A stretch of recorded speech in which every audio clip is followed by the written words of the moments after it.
and conclude on a very interesting topic known as Reincarnation Explained. So before that, let's offer our prayers to Prabhupada and Lord Krishna.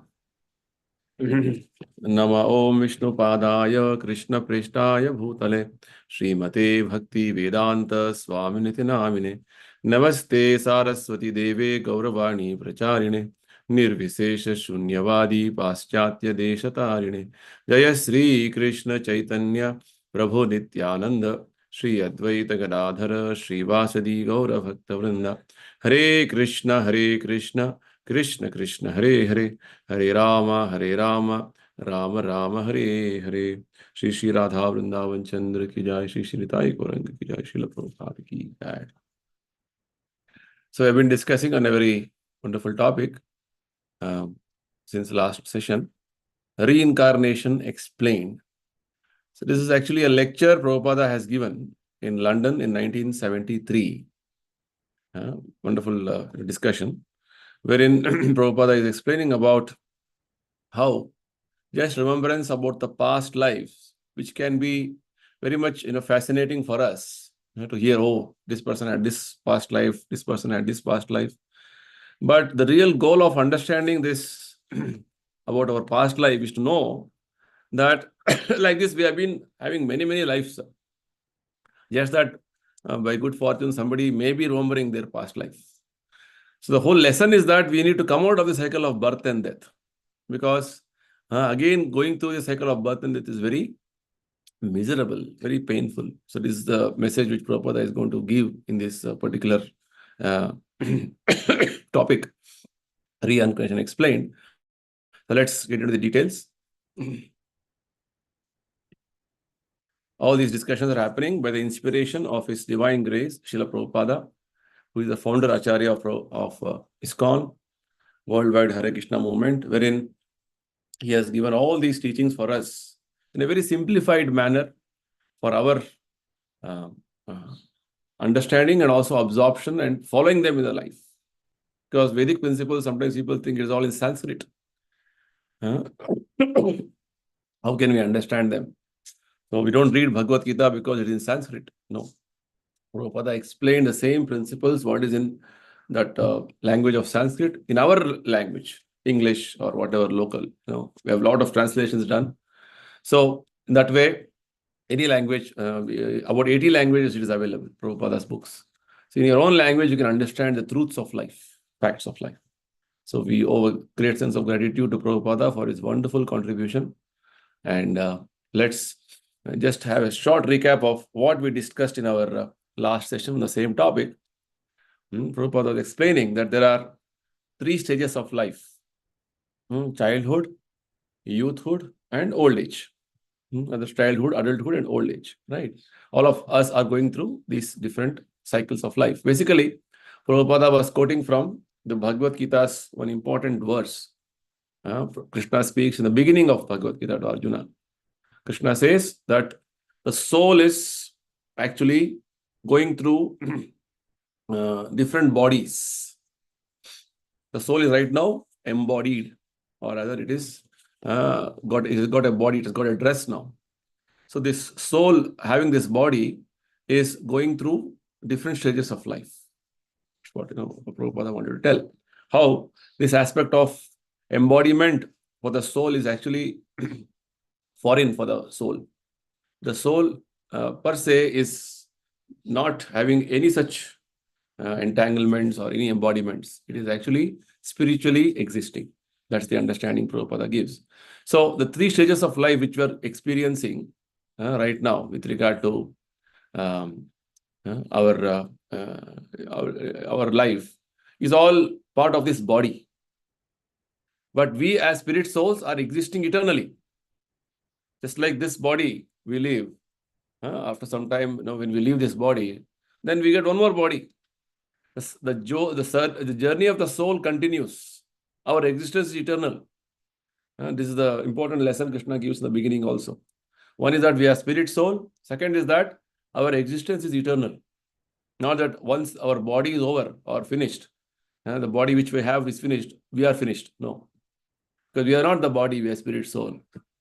So body changes and the soul is unchanging. This is the truth explained in the very beginning of Bhagavad Gita, fact which is explained in the Bhagavad Gita. Whereas in our situation right now, we have forgotten that spiritual nature of ours. We are thinking ourselves as body right now. We have forgotten that I am actually a spirit soul.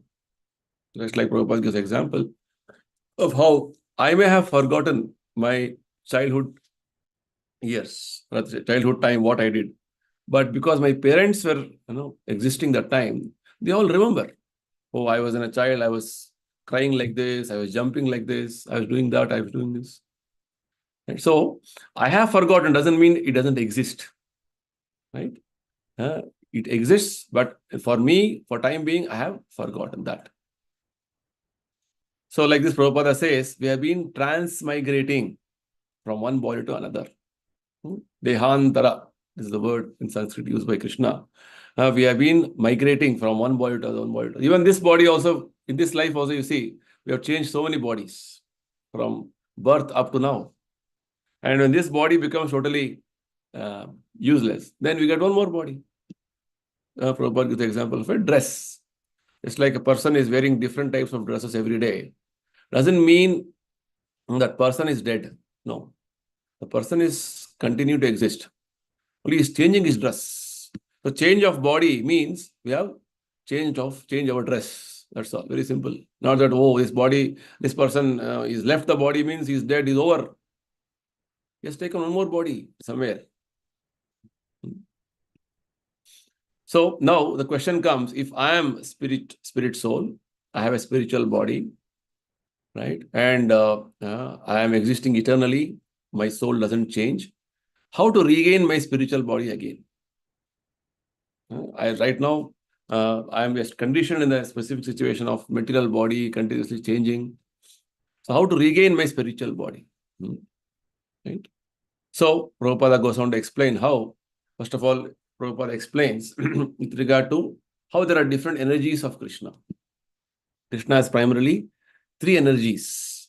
We are also energy of Krishna. We are called marginal energy. Marginal or Tatastha Shakti. And there is one energy called external energy. This material world is from Krishna's external energy. Whatever you see around us as manifestation is Krishna's external energy. And all the manifestation in the spiritual world, whatever spiritual existence is there, that is internal energy. So as marginal energy, spirit souls, we can have a choice of either being in external energy or internal energy. Right? Either material energy or spiritual, simple words. And depending on our free will, our choice, Krishna facilitates. Right? So it is in our hands to get a spiritual or revive our spiritual body again. No, we don't want. I just want to go on doing the things what I want. Then you continue in the material world. You'll be eternally conditioned. Eternally will be having this body like this forever. One body. There are 84 lakh different species, you go on. Very nice understanding. Because in a very nice, wonderful understanding Prabhupada gives in Bhagavad Gita, he says, actually, as our real constitution, our real existence is that we are spirit soul. Part and parcel of Krishna. But this spirit soul, right now, its natural situation is to be in spiritual world, happily, and serve Lord Krishna. But it doesn't want to serve, then it is put into the material world. Right?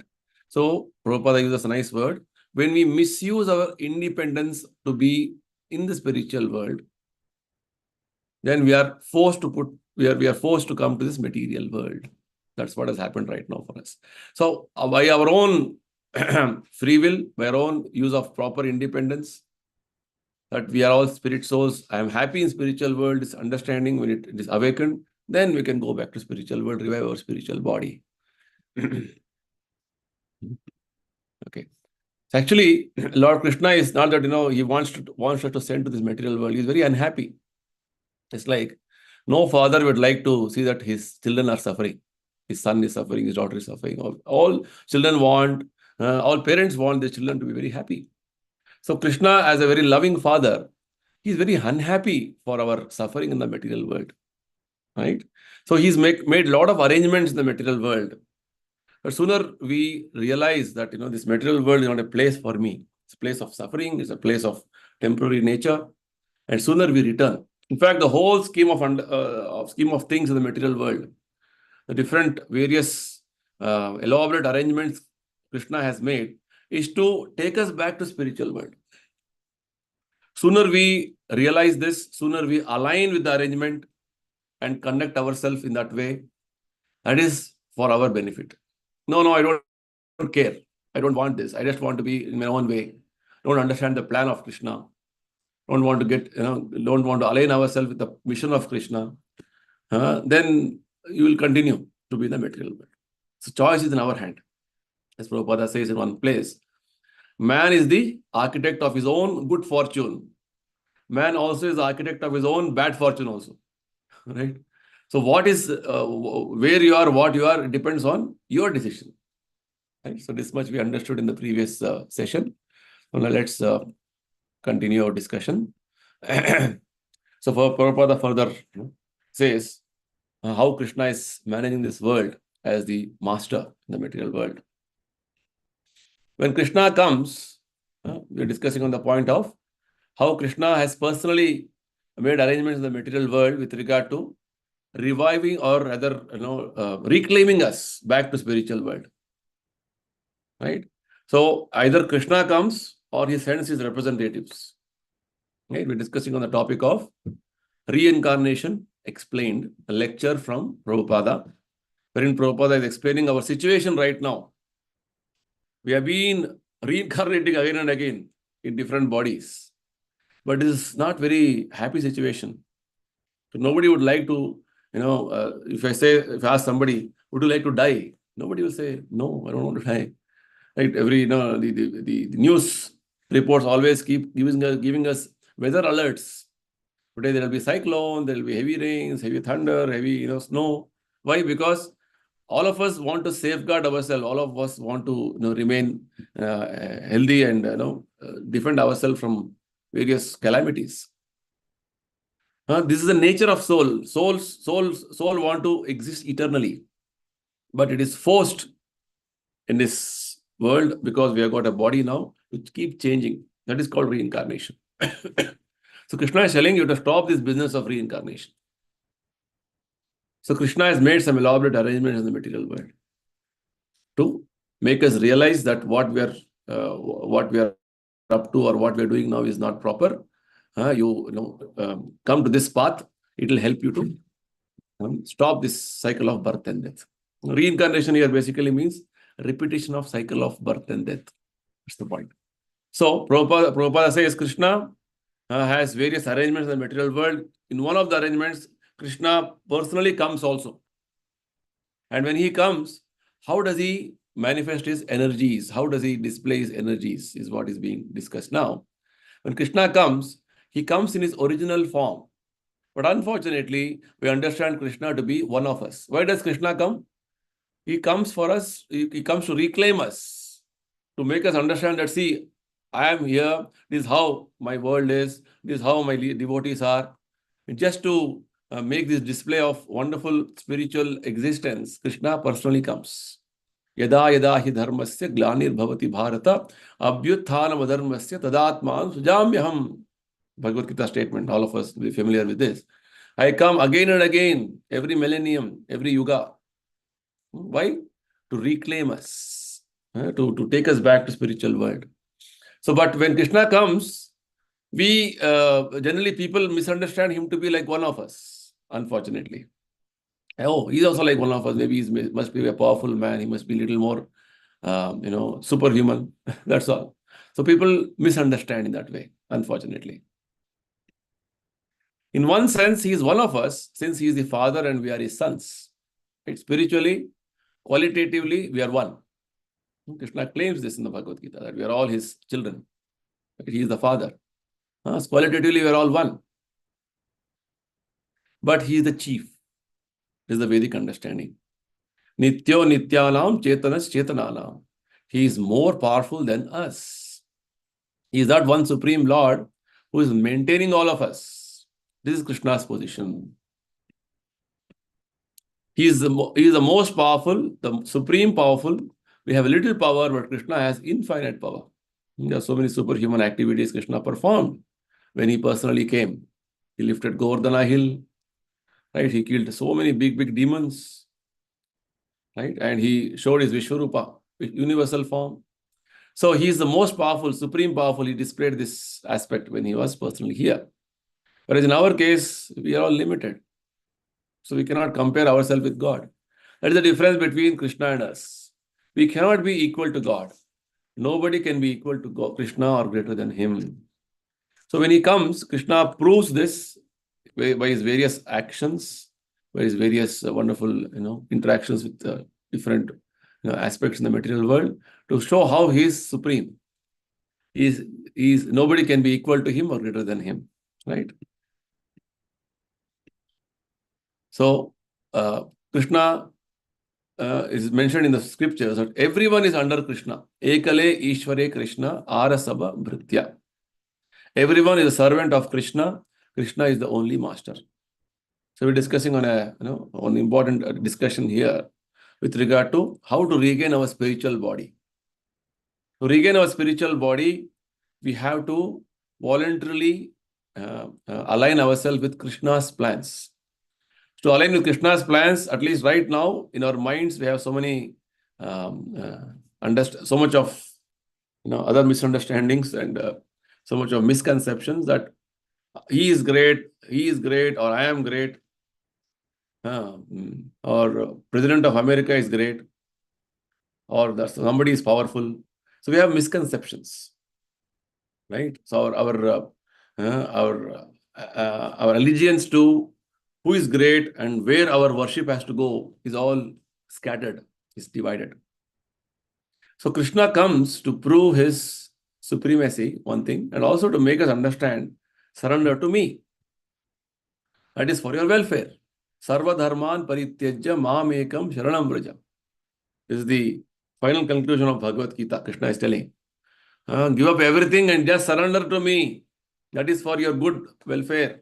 Because you've been doing this, you have been surrendering to your mind, surrendering to your friends, relatives, your different situations, and you're just going on in the entanglement in the material world. Krishna is telling. So sooner you surrender to Krishna, that is better for us.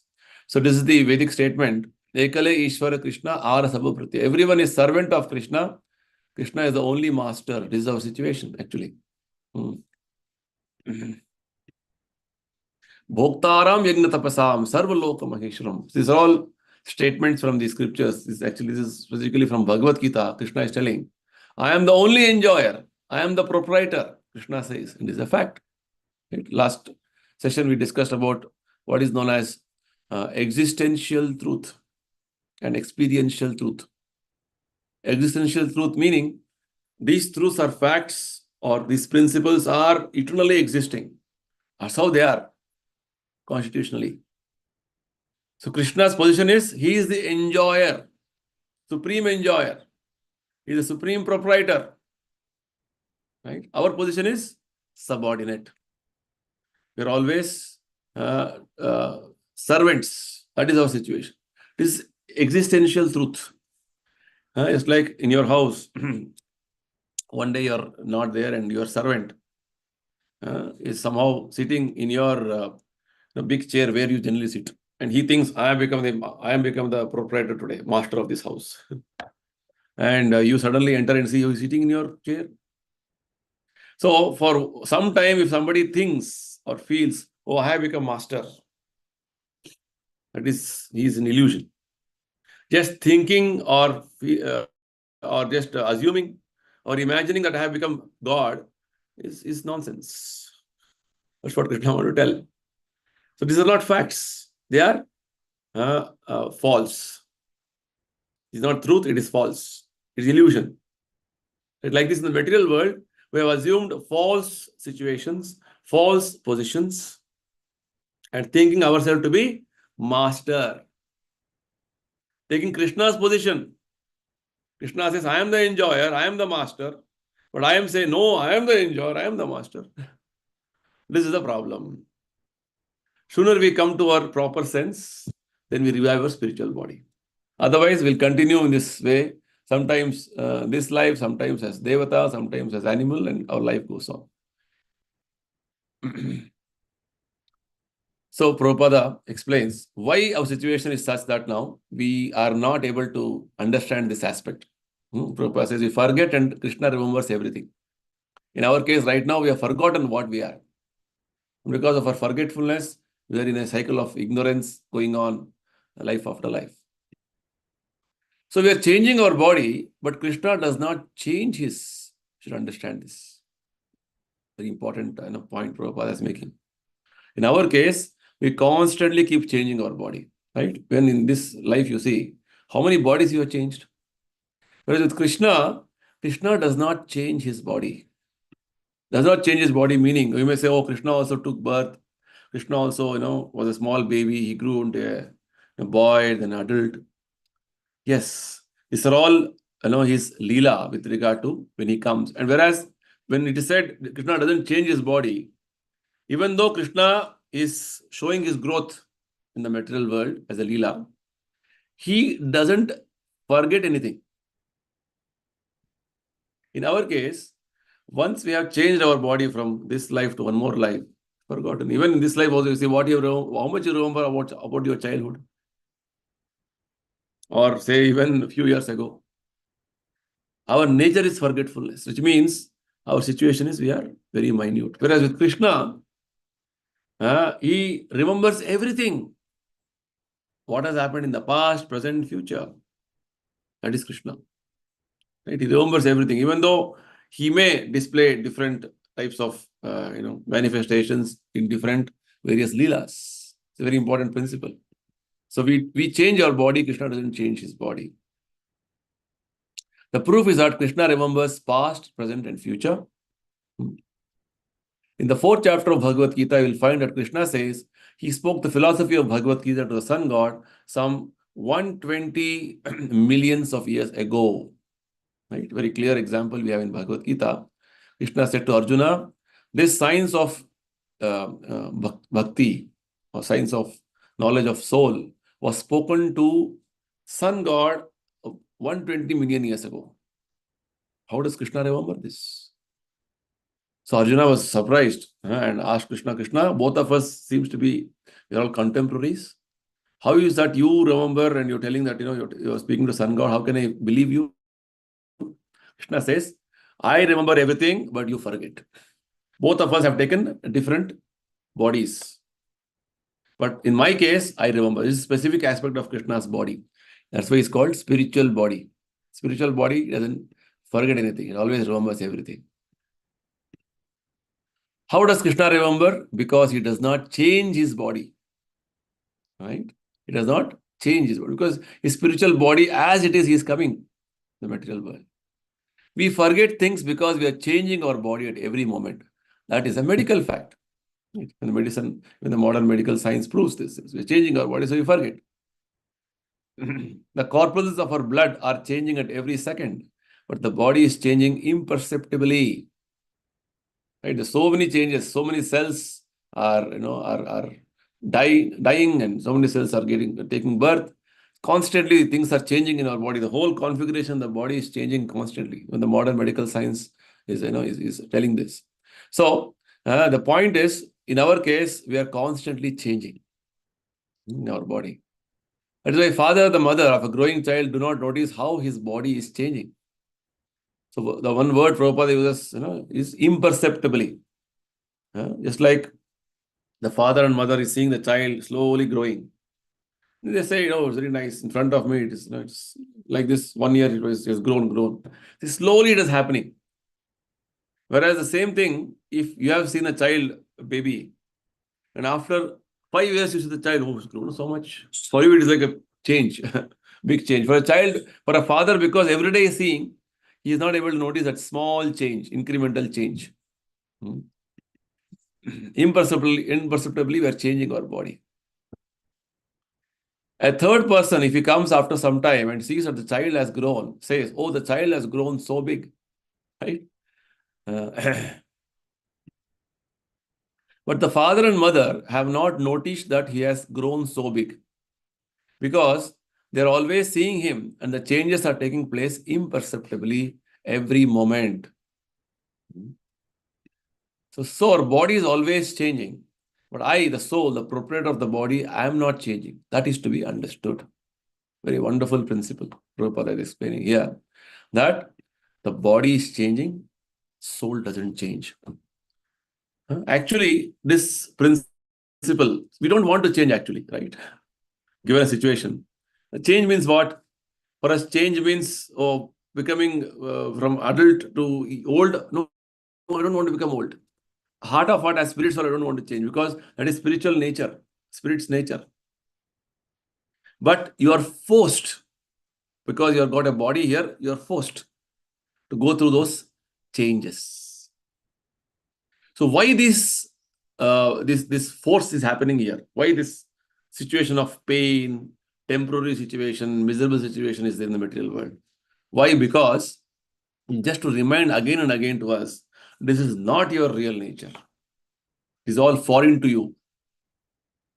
Your real nature is eternal nature, unchanging. This word unchanging is used many times in Bhagavad Gita by Krishna to explain our spiritual understanding, spiritual nature. Kshara, Akshara. Kshara means that is going to change, that which is going to deteriorate. Akshara means it is eternal, unchanging. Our nature is unchanging. But in the material world, we keep changing. Much against our nature. Just see, such a wonderful, aspect. So everything in the material world is arranged in such a way, it gives a sense of as though it is permanent, eternal, but it keeps changing. Imperceptibly changes. This aspect you have to realize. Very wonderful revelation Prabhupada is giving us here. Things in the material world change so slowly and in a steadily, stealthily, as though it looks like it's all permanent. That sense of permanency is given to us. Why? Because our real nature is permanency. This material world is an imitation, but it is a perverted imitation. It's a reflection. It is not a perfect reflection like the spiritual world. It is just a reflection, means after all, it's not permanent. It is, it is illusory. Yes, see, wonderful arrangement Krishna has made. So, the body is changing, whereas we don't want to change as proprietor of the body. This has to be understood. With Krishna, he doesn't change. Right? So, Prabhupada explains this particular aspect, why we don't want to die now, first of all. We're all individual souls and we're eternal, but because our body is changing, we are suffering birth, death, old age, disease. Again, the different miserable situations we are going through is to again and again remind us, make us understand, this is not our place. We are not supposed to be here. We are eternal. That is my internal craving. I don't want to die. I don't want to become old. I don't want to become diseased. I don't want to take birth again. But I'm forced. I'm going through this experience of birth, death, old age, disease through this body.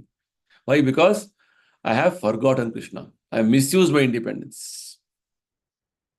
The Krishna consciousness movement is meant to get us out of this changing condition. Right? So Prabhupada's whole purpose of establishing Krishna consciousness movement is to stop this changing condition. It's possible. Since I'm eternal, how can I come to the permanent position? That should be our question. See, such a simple and basic aspect of our life. We are all seeing all these things obviously in our life day in and day out. I don't want to die, but I'm dying. I'm eternal. I want permanent situation, permanent, life. How can I get this permanent life? How can I be eternal? This should be our question. Everyone wants to live eternally. Nobody wants to die. Right? If I come before you with a revolver and say, I am going to kill you, you will immediately cry out because you do not want to die. Struggle for existence. I want to continue to live as much as possible, as long as possible. When you are sick, when you're diseased, you rush to the doctor, hospital. Why? Because I don't want to, continue this situation of pain. Because that is not my natural situation. Nobody will ask, okay, today I have, some fever. Let the fever increase tomorrow. Or I have, one health problem tomorrow. Let 10 health problems come to me. Right? It takes, nobody will, ask this. Everybody wants to lead a healthy life, disease-free life. The whole elaborate arrangements in the material world you see, all the different hospitals, different health related arrangements. It's all why? To keep you healthy, to keep you happy, free from disease. Any arrangement you see in the material world is trying to address these 4 problems: birth, death, old age, disease. How to avoid death? How to see that your old age problems are resolved? How to see that your diseases are not there? How to see that your birth is very happy situation, right? I don't want to die again. I don't want to die. That's what is the whole arrangement. If you see in the material world, is only around these things, these 4 things. And with that, we have made a big, industries, big industrial setups, big, whole world economy is running on this, right?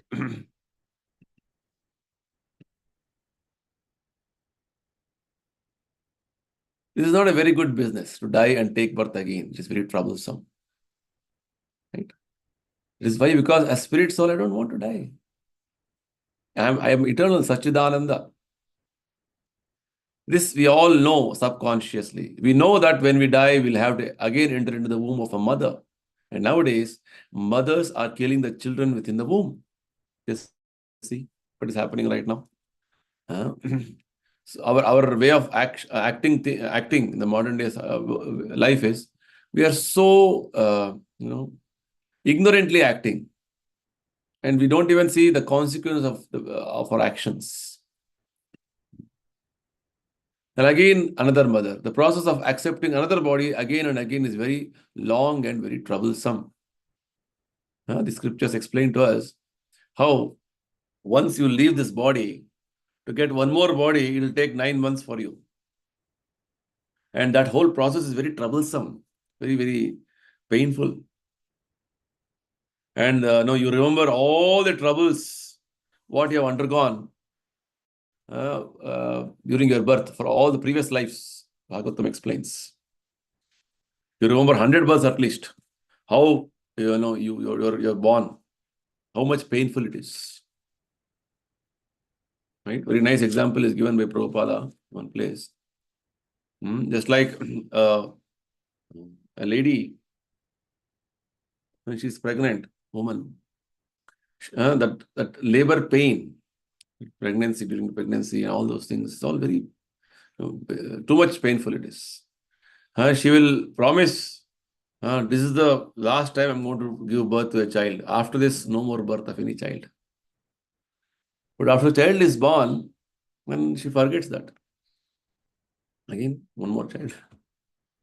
Likewise, we have some surgery done for some serious, some piles problem or some health problems, so painful. That time we'll promise to doctor, again, I'll not get into these bad food habits or some other, habits of intoxication. I'll not again, do this.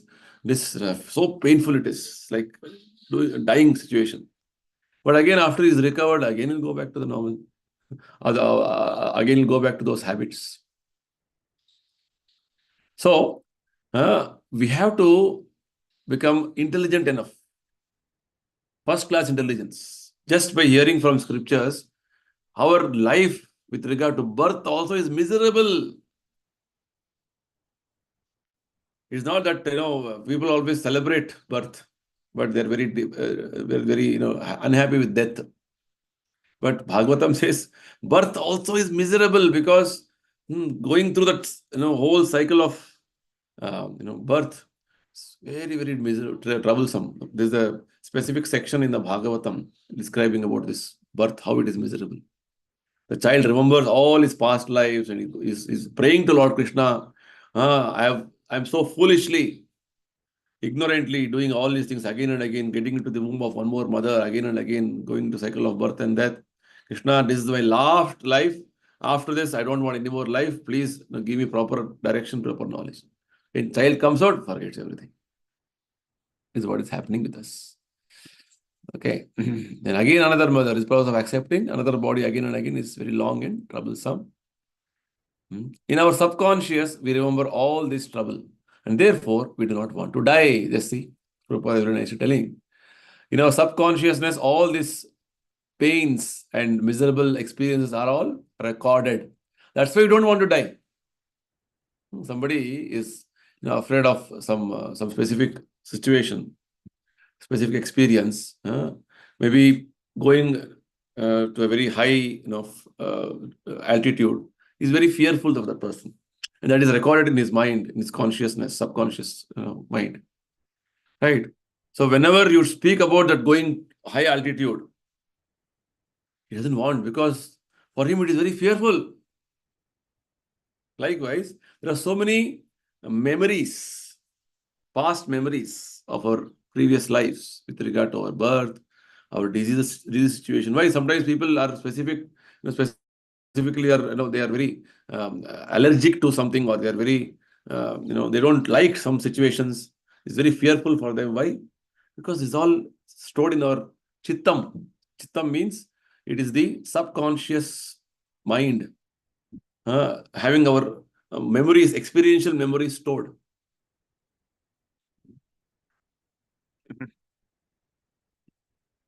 So what is our real problem? Prabhupada explains. So we don't want to die. Why? Because our subconscious memories is in our chittam, our subtle mind, is all having those painful experiences of death, birth, old age, disease. Again, one more life. So our question should be this: I am eternal. So why I have been put into this temporary life? Right? This is a very fundamental question all of us should have. This is an intelligent question, and this is our real problem. If the rascals set aside this real problem, they are thinking how to eat, how to sleep, how to have sex, how to defend. They're just busy with 4 propensities of life. Right? But even if you eat nicely and sleep nicely, ultimately you have to die. The problem of death is there, but you don't want to die. The problems will continue. Right? Whatever arrangements you have to die. But they don't care about this real problem. That's the problem. Right? They are very much alert to solve the temporary problems. They're not actually problems at all. Right? We create problems and we want to solve them. That's what is happening right now. Right? The whole world is Krishna. Krishna says, I am the proprietor. But we have divided ourselves as nations and we are fighting. This is my nation, this is your nation, this is my community, this is your community. Right? I follow this faith, you follow that faith. So we don't agree with each other, we fight. So we are creating problems after problems. Earlier there was one Bharat, it divided into. Now fighting is continuing. Counter fight. It is the problem. We don't have the proper understanding of who we are. So we are very much alert to solve so many problems. Weather alert, cyclone is going to come, be very careful. But these problems will be there in the world. The problem nobody wants to solve. The birds and beasts also sleep, have sexual intercourse. Right? These activities of propensities of or what we are trying to do with regard to eating, sleeping, mating, every living entity is doing. They know how to do all these things better than us, actually. Even without the human beings, education and so-called civilization, they know all these things. Whereas we are telling we are all civilized, we have to have a proper etiquette of eating. We should different ways how we have to sleep, or we have to train ourselves to defend. Like this, we are thinking that all these things we have got trained, educated, we're all civilized. Right? Whereas animals, without any education, without any proper training, they are doing it as their basic necessity requirement. This we have to observe. See, Prabhupada is very wonderfully giving us this realization, teaching that, see, there are so many things in the nature around us you have to see. Birds don't go to school how to learn how to eat, or they to learn how to sleep. In our case, we have to teach all these things to be. There are some countries in the world where they say during their work time, if they sleep for some time, is incentive for them, and it is good. They'll rejuvenate, and if you have more time, you'll get some extra bonus, because people are not sleeping also. As though it is is an alien thing for us. Prabhupada says, these are all natural things which all of us, when you come to the material world, we experience. Part of our life. So these things are not our real problems. The real problem is that we do not want to die, but death takes place. That is our real problem. Very simple words from Prabhupada is saying. Our real problem is we are dying, we are taking birth, we are becoming old. So Prabhupada now analyzes about the problems which we have. He categorizes them as temporary problems versus permanent problems. But the rascals do not know it. They're always busy with temporary problems. We have border issues, this country, that country. We have issues with the caste. We have issues with this community. These are all temporary problems. We are all busy in solving them only. For example, suppose there is severe cold. It's a problem. Of course, you are diseased. So we have to search out a nice coat or a fireplace. And if these are not available, we're in distress. Becomes a problem. This becomes a problem for us, right? So severe cold is a problem, but it is a temporary problem. Severe cold, winter has come, it will go. It's not a permanent problem. Every year, winter comes and goes. Right? My permanent problem is that because of ignorance, I am taking birth, I am accepting disease, I am accepting old age, and accepting death. These are my real problems. How to solve them? You don't even bother or don't even consider. That is the problem. Right? Permanent problem you are not trying to solve. You are trying to solve temporary problems only. Therefore, Krishna says in Bhagavad Gita, Janma Mrityu Jara Vyadhi Dukkha Doshanu Darshanam. Those who are actually in knowledge see that these four problems, birth, death, old age, and disease, are the real problems. So what is the solution? How to solve these problems? Because we are speaking on this subject of how to revive our spiritual body, how to stop this cycle of birth and death, reincarnation. Solution to all problems, Prabhupada says, is Krishna consciousness. Now Krishna says in Bhagavad Gita, Dhiras tatrana muhyati. A sober man is not perplexed at the time of death. Intelligent person is not bewildered by this death. Right? So, if you prepare yourself for death, why should you be perplexed? Right now, we were discussing just few slides ago how all of us don't want to die. None of us want to die. Why? Because our nature is that I want to exist eternally. I want to exist permanently. But I am forced to die. Right? So Prabhupada is telling, you have to become sober as per Bhagavad Gita's instruction. Sober man is not perplexed at the time of death. Whereas a unintelligent person or a person who is who is ignorant person, he will be bewildered. Whereas intelligent person is not bewildered. He knows what is the fact. So understanding things as they are, factually, in a more specific way, philosophically. Philosophically means trying to understand the truth. Philosophy means search for truth. You don't know truth, but you're thinking something, or you're assuming something, you're imagining something, and you're fearful. Just like in the darkness, you're holding a rope. And if you think, oh, I'm holding a snake, it'll bite me. That is your ignorance. Fact is what? You're holding a snake. Sorry, you're holding a rope. That's the point. So like this, coming to the factual understanding is what means becoming sober or becoming, say, cool-headed person. So you prepare yourself for death. Why should we be perplexed? Prabhupada is asking this question. For example, in your childhood and boyhood, you prepare yourself nicely. If you become educated, then you will get a nice job, a nice situation to be happy, right? So our parents have trained us, because in the future, if you don't get properly educated, if you will be in trouble. Likewise, Prabhupada says, similarly, if you prepare yourself in this life for going back to home, back to God, then where is your perplexity at the time of death? There is no perplexity. Very nice, wonderful logic Prabhupada is giving. Right? If you prepare yourself, there is no problem. You will know, I am going to Krishna, I am going back home, back to Godhead. Now I will have to change material bodies.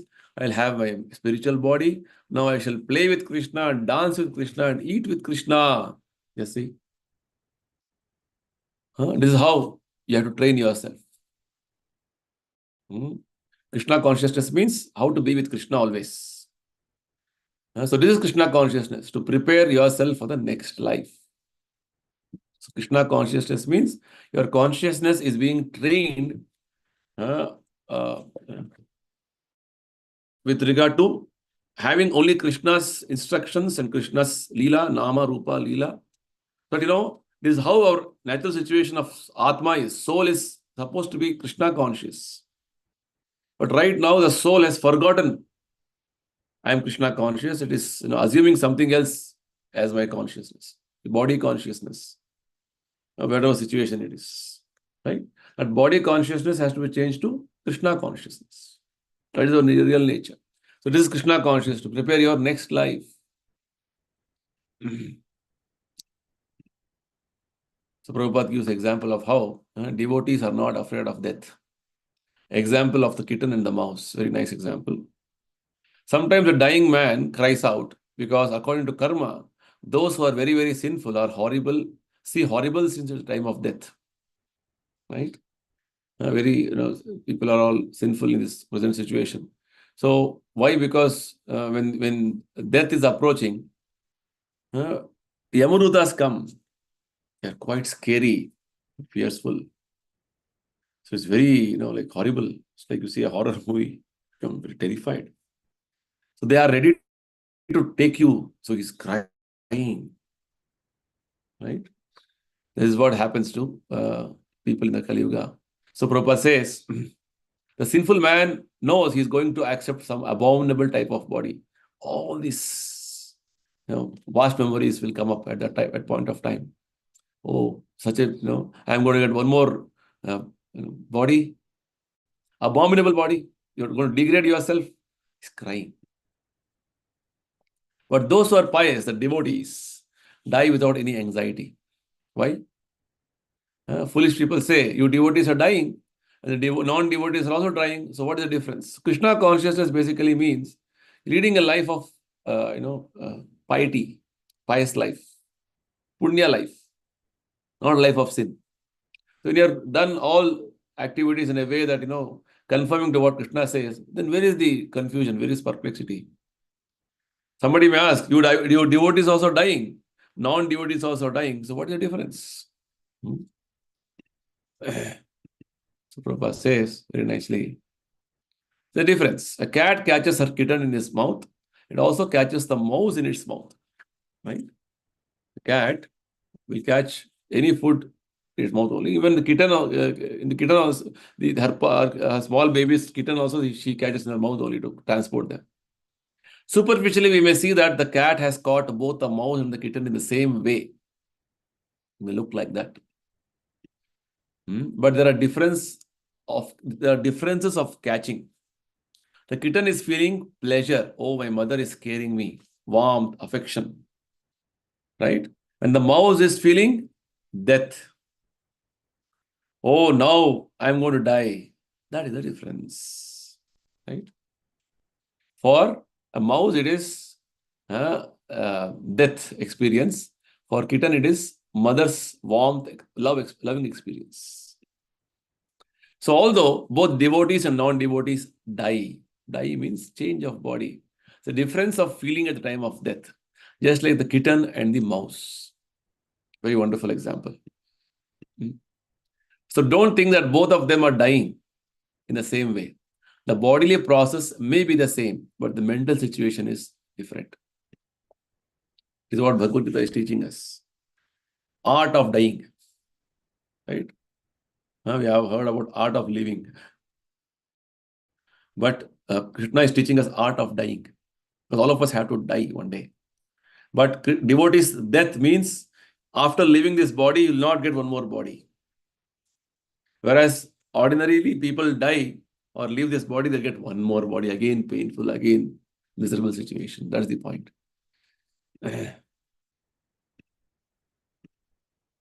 So Krishna is assuring us in the Bhagavad Gita. What is assurance? In Bhagavad Gita 4.9, he says, Janma karma chame divyam evam yo veti tattvataha tyaktva deham punarjanma naiti mameti so Arjuna. What does it mean? It means if you simply try to understand Krishna, you will go back to him. You'll go to spiritual world, you'll revive your spiritual body, that's all. Very simple, Prabhupada says. Time of death, simply remember Krishna, you'll go back to Krishna. So everything about Krishna is divine, transcendental. Krishna's activities, Krishna's appearance, Krishna's worship, Krishna's temple, Krishna's glories, everything is transcendental.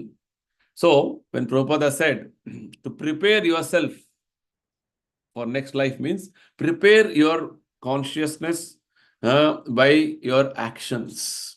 Our body means what? Body means senses. Engage your senses in specific activities called Krishna karma, Krishna activities. Right? You engage your mind in absorbing in Krishna's thoughts. You engage yourself in worship of Krishna, engage yourself in everything, every aspect of your existence, mind, intelligence, your senses, everything should be engaged in Krishna's service. Mayi sarvani karmani sanyasya adhyatma chetasam. Bhagavad Gita, Krishna says, all your activities, you dedicate to me, Krishna says. Why? Because that will keep you immunized from the imminent cycle of birth and death. So if one understands these things or even tries to understand, then one becomes liberated from the process of birth and death. This is what Krishna says. You see? Simply try to understand also. Good enough. Krishna says you will become liberated. So become very serious to understand Krishna. Remain in Krishna consciousness. Then these problems of birth, death, old age and disease will be solved automatically, very easily. Right? These are the biggest problem. Birth, death, old age, disease, how to solve them? Krishna is giving solution to us. Just absorb your consciousness in Krishna. Become Krishna conscious. Krishna conscious basically means a way of life wherein your actions, your thinking, your feeling, and your intellectual way of working is all centered around Krishna.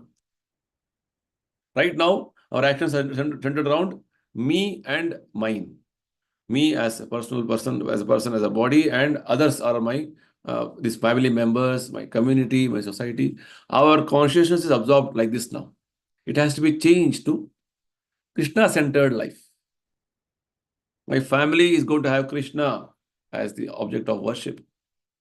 We are going to remember Krishna, his leelas. We are going to have Krishna prasadam. This is the way. This is the way. Right? The Prabhupada says, become serious to understand Krishna and remain in Krishna consciousness. This will stop you. This will stop cycle of birth and death for you. So Prabhupada brings in one more nice concept now about spiritual starvation. Right?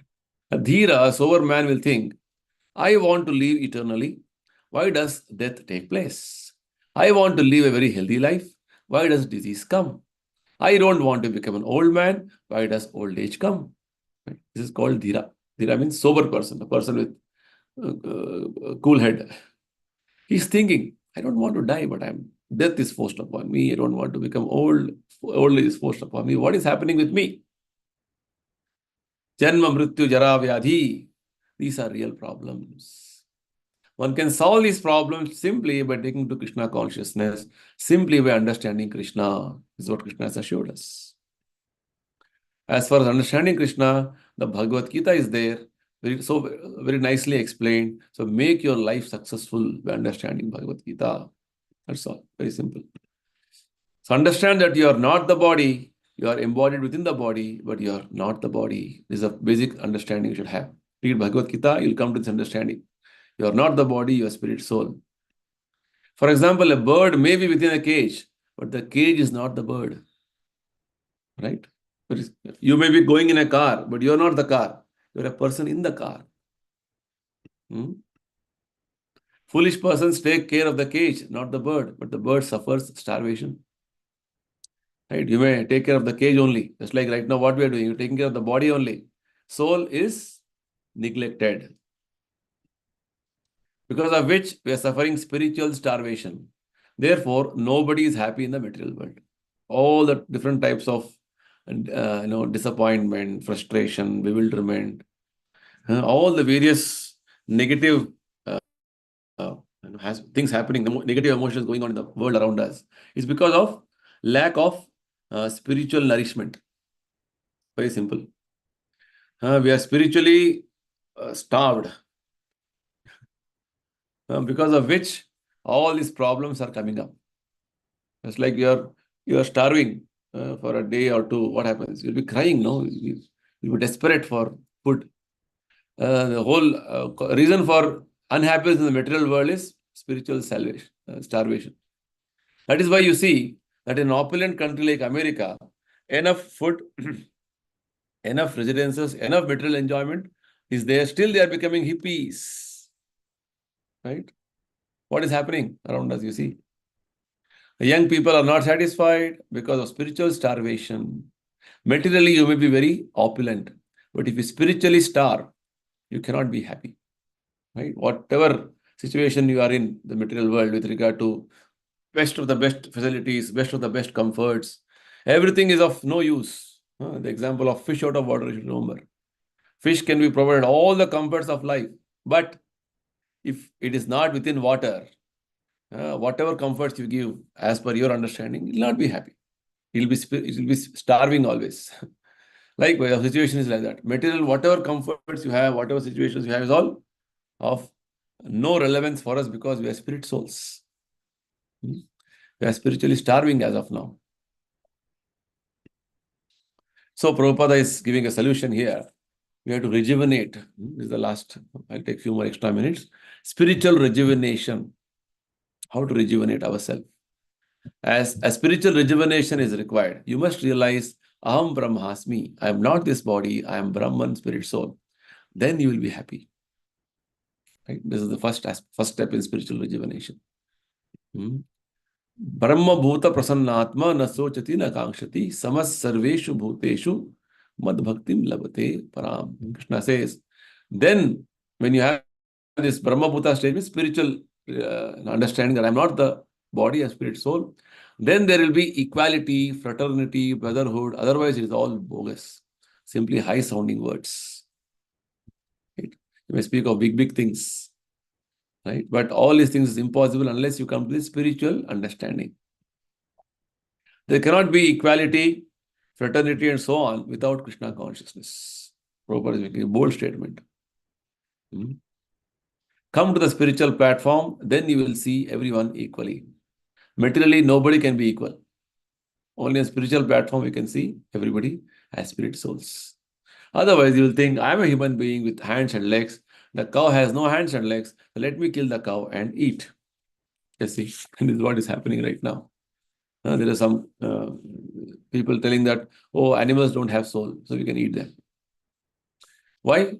What right do you have to kill an animal? You have no vision of equality for want of Krishna consciousness. People are simply, making big statements with regard to that, this and all, but they don't have the proper understanding. Therefore, in this material world, so-called education, culture, fraternity, all these are bogus. Krishna consciousness is the right subject matter to be studied. Then society will be happy. Thank you very much. So, our lesson from all these, various talks Prabhupada is giving is just this: we as human beings should take up Krishna consciousness for the practice of, as recommended by Krishna in Bhagavad Gita. That is the solution. That is the solution to all problems. Okay, so I'll conclude here. If anybody is ready to ask, discuss, you can take a few questions, any recommendations, any comments.